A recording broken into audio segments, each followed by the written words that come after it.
America के युद्ध मंत्री हेगसेथ ने भी बयान दिया है कि अब 1.5 ट्रिलियन का रक्षा बजट प्रस्ताव समय की जरूरत है। राष्ट्रपति ट्रंप के प्रस्ताव का समर्थन किया है हेगसेथ ने और अमेरिकी सेना का पुनर्निर्माण कर रहे हैं। हालांकि बड़ी खबर है, डोनाल्ड ट्रंप के कामकाज से अमेरिका के लोग नाराज हैं। जहां निचले स्तर पर पहुंची ट्रंप की लोकप्रियता, ट्रंप की अप्रूवल रेटिंग गिरकर 34% हो चुकी है और अमेरिका में महंगाई और ईरान जंग से लोग नाराज हैं।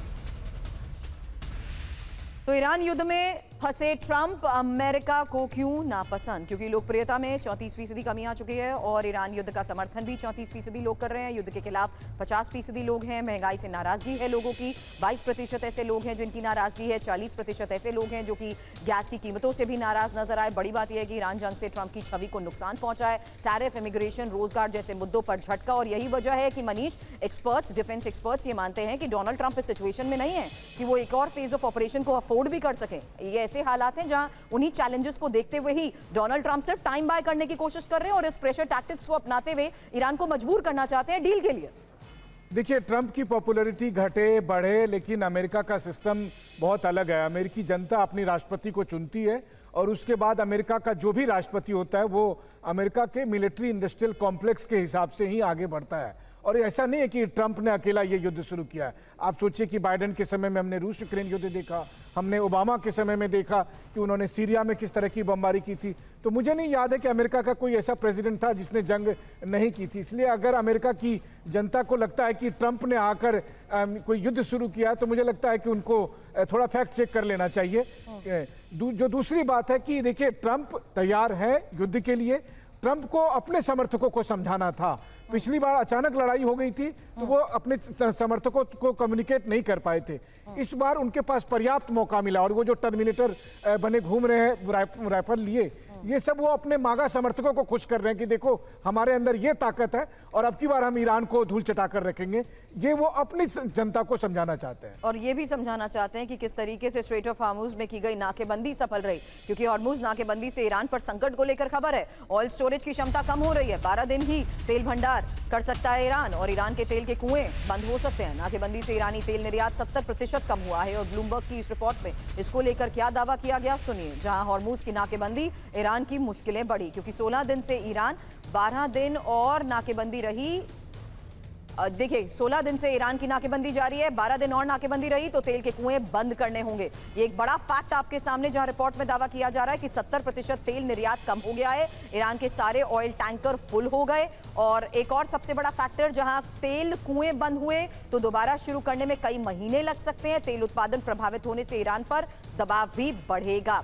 हालांकि हॉर्मुज की नाकेबंदी को देखते हुए ईरान की किस तरीके से मुश्किलें बढ़ चुकी हैं, इसको लेकर डोनाल्ड ट्रंप के ये दावे और रिपोर्ट में किए जा रहे इन फैक्ट्स के आधार पर ये मान लिया जाए कि जो स्ट्रेट ऑफ हॉर्मुज को लेकर डोनाल्ड ट्रंप की रणनीति रही है वो सही थी। इसीलिए आज वो स्ट्रेट ऑफ ट्रंप लिखते हुए एक तस्वीर शेयर कर रहे हैं। देखिए, सबसे बड़ी बात यह है कि आज की तारीख में इस नेवल ब्लॉकेड की वजह से दिक्कत यह है कि दुनिया में भले ही तेल की किल्लतें हो रही हो, लेकिन ईरान के अंदर जो तेल का उत्पादन हो रहा है उसको रखने की कहीं जगह नहीं है।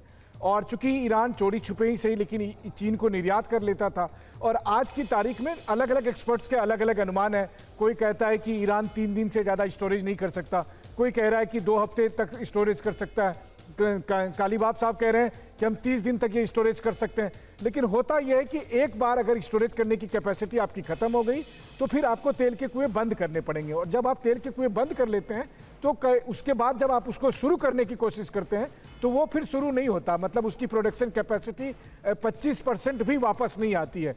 तो क्या ईरान तैयार है अपने उस प्राकृतिक संसाधन को जिसकी वजह से ईरान की इकोनॉमी चलती है, जिसकी वजह से सब कुछ चलता है, क्या उस तेल के कुएं को खत्म करने के लिए हमेशा हमेशा के लिए खत्म करने के लिए ईरान तैयार है? ये सबसे बड़ा है। क्योंकि अगली खबर सुनिए मनीष, जहां नाकेबंदी तोड़ने की कोशिश में है ईरान और वैकल्पिक रूट की तलाश में है ईरान। अमेरिकी इजरायली शिप पर हमले भी संभव है और हुती से अलमंदे ब्लॉक करवाने का यह प्लान है। कैस्पियन सी के जरिए व्यापार पर जोर।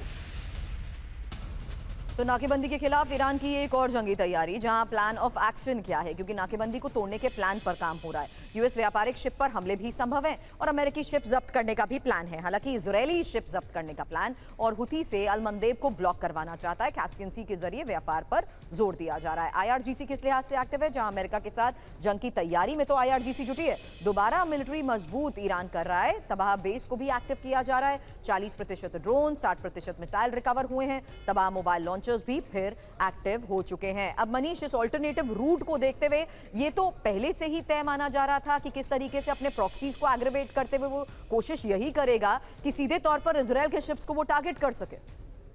बिल्कुल, लेकिन देखिए सबसे दिलचस्प बात यह है कि इस अल्टरनेटिव रूट की जरूरत ईरान को क्यों पड़ रही है।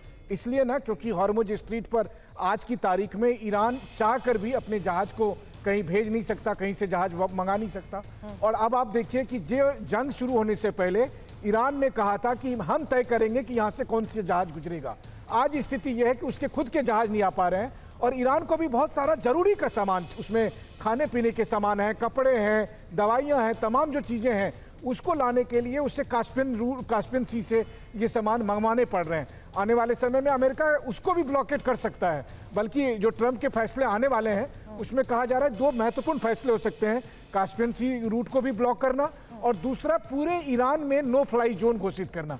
अगर नो फ्लाई जोन घोषित हो जाएगा तो ईरान के अपने हेलीकॉप्टर, अपने प्लेन भी ईरान के एयर स्पेस में इस्तेमाल नहीं किए जा सकेंगे। तो ईरान को घेरने की चारों तरफ से कोशिश की जा रही है और उसके बीच में ईरान कोई रास्ता निकाल रहा है और कास्पियन सी रूट उसी का एक विकल्प है।